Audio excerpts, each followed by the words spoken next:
There are storms that God sends into your life.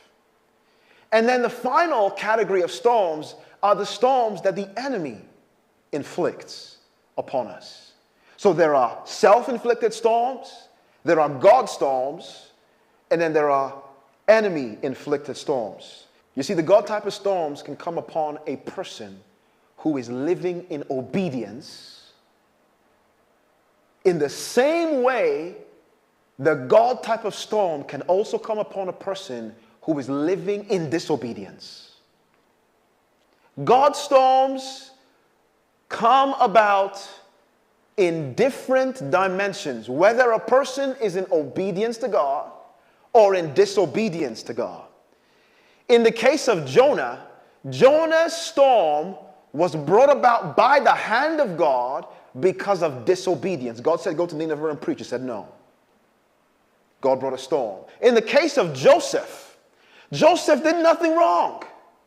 Joseph only spoke the dream God gave him to the wrong people, his family.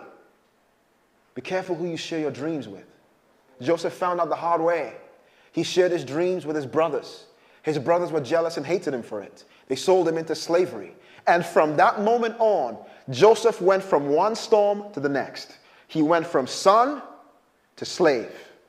From slave into Potiphar's house. And from Potiphar's house into a dungeon, accused to be a rapist, where he stayed there for years.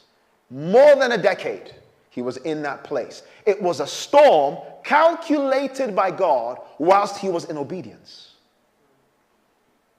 So the question is, why do storms come in our lives in obedience to God? I'm in obedience to God. Why is this storm happening? Why are these people coming against me? Why is this financial issue happening? Why am I struggling with a health difficulty? Why am I doing all of these things and seeing no results? I'm obeying God. My conscience is clear. Why is there a storm happening? A storm is happening in your life when you're in obedience to God or when you're in disobedience to God for two reasons. Write it down. God's storms do not come to destroy you. They come to deliver you. God's storms are designed for deliverance. Number two, God's storms are not to punish you. They are to position you. Whether it's a disobedience or obedience. Because of the love that God has for you, his storms are always calculated towards your good.